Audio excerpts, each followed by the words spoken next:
मोहतरम ख़वातीन व हज़रात, अस्सलाम वालेकुम। मैं उम्मीद करता हूँ कि आप और आपके घर वाले खैरियत से होंगे। आज हम पढ़ेंगे पाकिस्तान न्यूक्लियर प्रोजेक्ट, जिसमें हम देख रहे हैं कि पाकिस्तान ने न्यूक्लियर टेस्ट कब किए थे 1998 में, और हम आपको पाकिस्तान की खारजा पॉलिसी की तारीख पढ़ा रहे हैं। हम उम्मीद करते हैं कि आपको हमारी मेहनत पसंद आती होगी। तो चैनल पर बार बार आने के लिए और वीडियोस देखने के लिए आप सभी लोगों का बहुत बहुत शुक्रिया।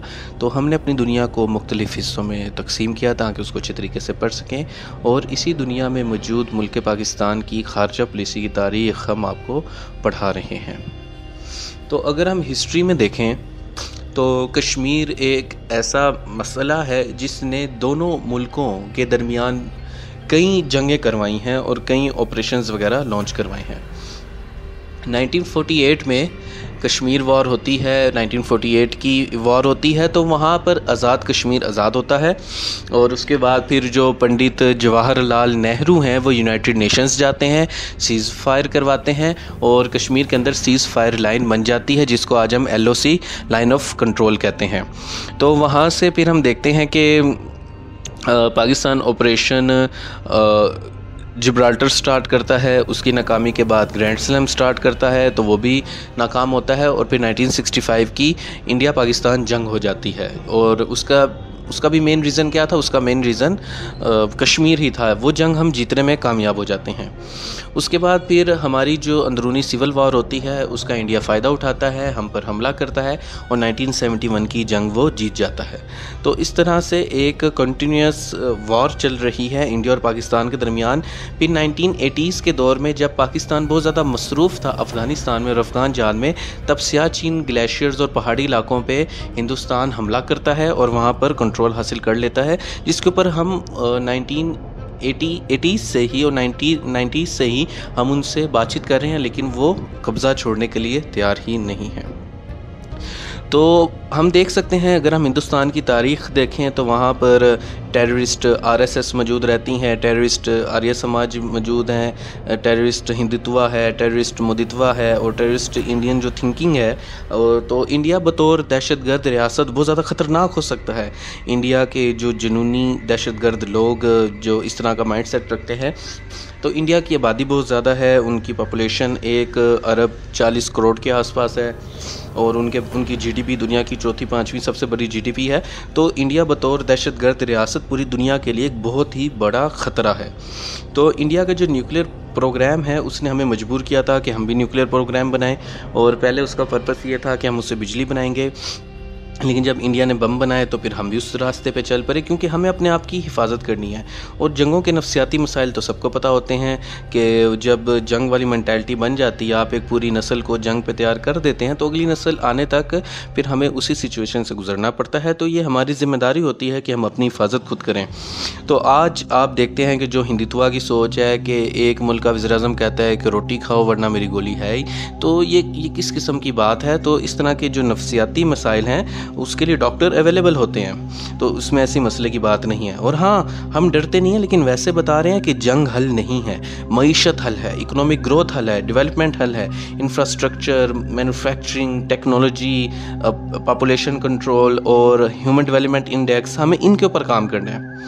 तो हमने अगर हम ये सारी हिस्ट्री देखें तो इसलिए हमने न्यूक्लियर धमाके किए थे कि खुद की हिफाजत कर सकें। और आप देख सकते हैं कि पाकिस्तान में सिक्योरिटी इश्यूज़ हैं। रिसेंट आप यूक्रेन वॉर देख सकते हैं, पैलेस्टाइन वॉर देख सकते हैं, कि वो मुल्क अपनी हिफाजत करने के काबिल नहीं थे, तो उनकी ईंट से ईंट बजा दी गई। नरेंद्र मोदी साहब ने ये समझा कि हम भी शायद यूक्रेन है या पैलेस्टाइन है, तो उन्होंने ऑपरेशन सिंदूर लॉन्च कर दिया और उनको मुँह की खानी पड़ी। और हमारी जो मिलिट्री टेक्निक्स हैं वो उनसे बहुत बेहतर हैं, और वो हमने दुनिया को दिखा दिया। नरेंद्र मोदी नेतन्याहू नहीं है, और पाकिस्तान फ़लस्तीन या यूक्रेन नहीं है। इसके अलावा देखा जाए तो साइज़ ऑफ इंडियन आर्मी बहुत ज़्यादा है, उनका बजट बहुत ज़्यादा है। रवायती तौर पे पाकिस्तान हिंदुस्तान के मुकाबले में कमज़ोर मुल्क है, मगर हमारी वार एफिशिएंसी उनसे बेहतर है, क्योंकि हम तो 70 सालों से जंगें लड़ रहे हैं, और उन्होंने तो जो जंगें लड़ी हैं हमसे लड़ी हैं, या चीन से एक दफ़ा लड़ी है और बुरी तरह हारे हैं। उसके बाद रिसेंटली कोरोना वायरस के दिनों में चीन लद्दाख उनका लेके तकरीबन काफ़ी एरिया लद्दाख का लेके चला गया, वो उनसे छुड़वाया नहीं गया। तो बस उनका दिल करता है कि अपने से जो छोटा मुल्क है उसके ऊपर बदमाशी दिखाएं, लेकिन अपने से बड़े मुल्क के सामने वो इसमें नाकाम रहते हैं। तो इसके अलावा हम देखते हैं कि पाकिस्तान में डेमोक्रेसी का भी फेलियर रहता है और डिफेंस पाकिस्तान का सबसे बड़ा मसला रहता है। हमारे यहाँ सेक्टेरियनिज़म है, फ़िरकावारियत और इस तरह के हमारे यहाँ काफ़ी मसले मसाइल हैं जिनको हम देखते हैं। तो एक स्ट्रॉन्ग मिलिट्री होना पाकिस्तान की हिफाजत की ज़मानत है। यहाँ पे तो हर बंदा बदमाश बना बैठा है, हर बंदे का ग्रुप है, हर बंदे वीगो डाले लेके घूम रहा है, उसमें गार्ड्स लेके घूम रहा है। तो अगर कोई एक इदारा ऐसा नहीं होगा कि जो कि पावर इंश्योर कर सकता है, तो पाकिस्तान को अपना जो फ्यूचर है उसके बारे में सोचना होगा। हाँ, हमें पुलिस को भी मजबूत करने की ज़रूरत है, लेकिन अक्सर ये देखने में आता है कि जो पुलिस है वो खुद ही डकैतियाँ करवाने में इन्वॉल्व होती है, राजनी में इन्वॉल्व होती है। तो इस तरह अगर पाकिस्तान के पास एक ऐसा इदारा है जो पाकिस्तान को यूनाइट किए हुए है, तो ये एक अच्छी चीज़ है। हमें कन्फ्लिक्ट की तरफ नहीं जाना, रेवोल्यूशन की बजाय प्रोसेस ऑफ एवोल्यूशन से हम गुजर सकते हैं कि कोई एज सच कोई बहुत बड़ा मसला नहीं होता। आप सामने वाले की एग्जिस्टेंस को बर्दाश्त करें, आप पावर पॉलिटिक्स के अंदर हैं और ज़ीरो सम गेम नहीं होती पॉलिटिक्स के अंदर। आप विन विन सिचुएशन क्रिएट करके भी मामलात को चला सकते हैं। तो ये जिनके लिए पैगाम था उनको शायद पहुंच गया होगा। तो अगर देखा जाए तो 11 मई 1998 को इंडिया 5 न्यूक्लियर धमाके करता है और पाकिस्तान एक मुश्किल में पड़ जाता है। पाकिस्तान को इंडिया की जारहियत का जवाब देना था। तमाम ममालिक जो न्यूक्लियर बम धमाकों के ख़िलाफ़ थे वो इंडियन धमाकों पर खामोश तमाशाई बने हुए थे और उनका रद्द अमल कुछ खास ना था। इसके अलावा अंदरूनी तौर पे पाकिस्तानी हुकूमत पर बहुत दबाव था, प्रेशर था कि हर हाल में धमाके करेंगे। पाकिस्तान के बच्चे पम्फलेट लेके खड़े होते थे, अक्सर उनकी तस्वीरें आती थी कि मैं तो उस वक्त 1998 में तो मैं छोटा था, 1 साल का हूँगा।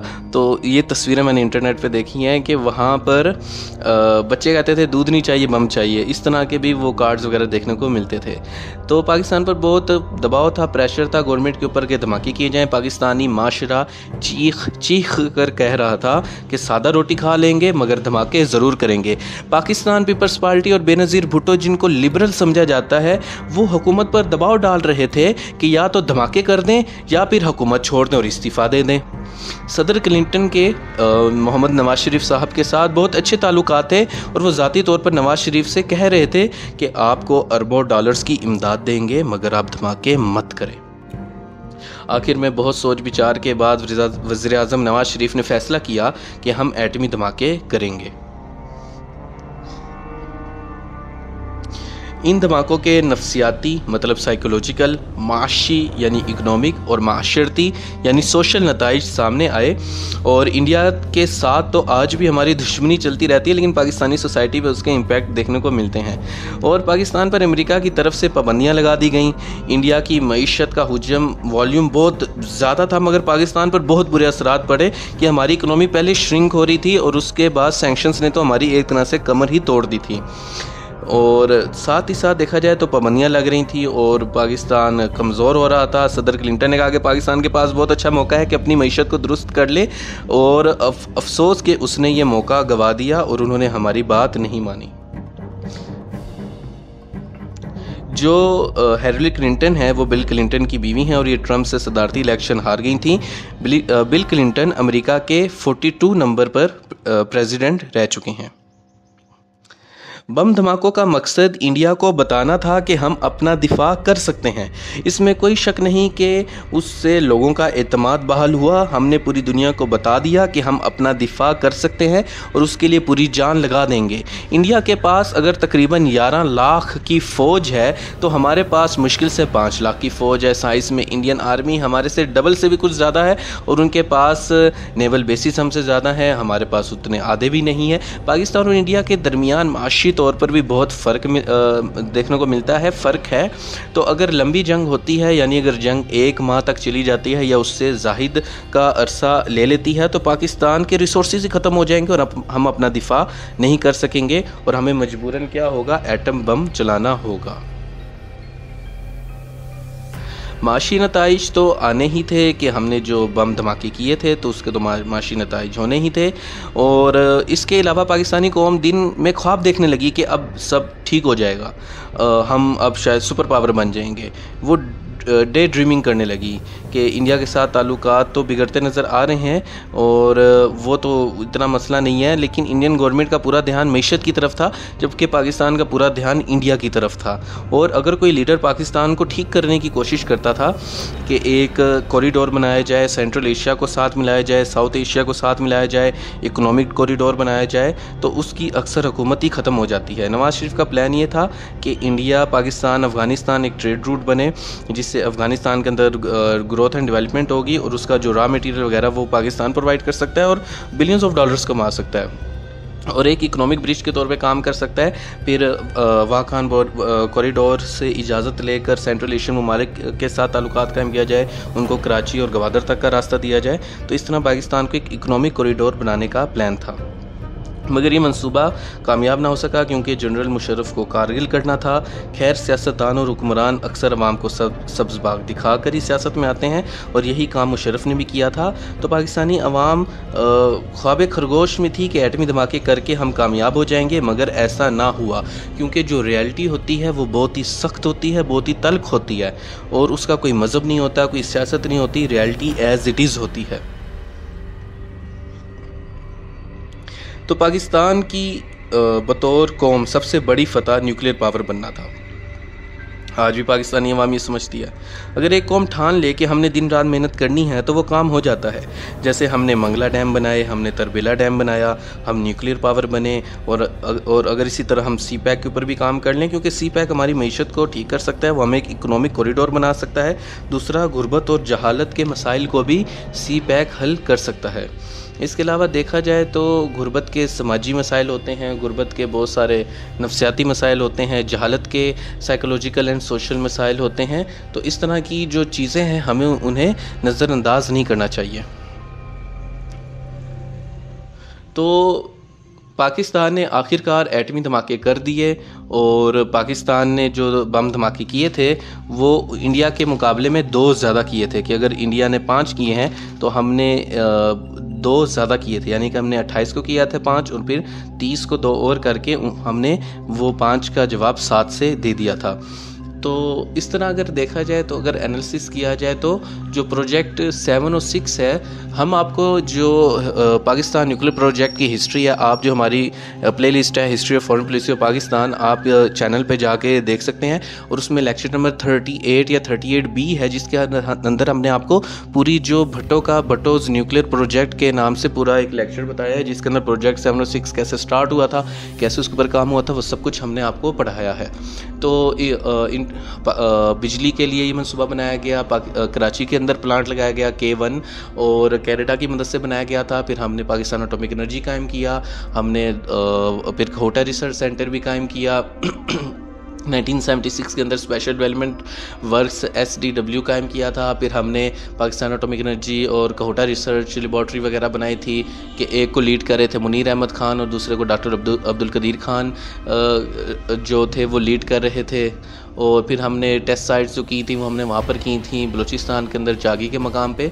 तो ये सारी हिस्ट्री हम आपको वहाँ पर भी पढ़ा चुके हैं, तो अगर आप लोगों ने वो लेक्चर नहीं देखा तो आप देख लें। और हाँ, टाइम मैगजीन ने ये कहा था कि जैसे मैनहट्टन प्रोजेक्ट था $450 मिलियन का तो या उससे कम ज़्यादा का, तो पाकिस्तान ने भी उसी लेवल के प्रोजेक्ट करके अपने आप को न्यूक्लियर पावर बनाया है और इसको भट्टो साहब ने अप्रूव किया था। और जो पहला कोल्ड टेस्ट था न्यूक्लियर का वो हमने 11 मार्च 1983 को ही कर लिया था। तो उसके बाद फिर हम न्यूक्लियर धमाके करते हैं और प्रोजेक्ट 7 और 6 कंप्लीट हो जाता है। तो मोहतरम ख़वातीन व हज़रात, ये आज का लेक्चर था। हम उम्मीद करते हैं कि आपको पसंद आया होगा। तो चैनल पर बार बार आने के लिए और वीडियोस देखने के लिए आप सभी लोगों का बहुत बहुत शुक्रिया। अल्लाह हाफिज़।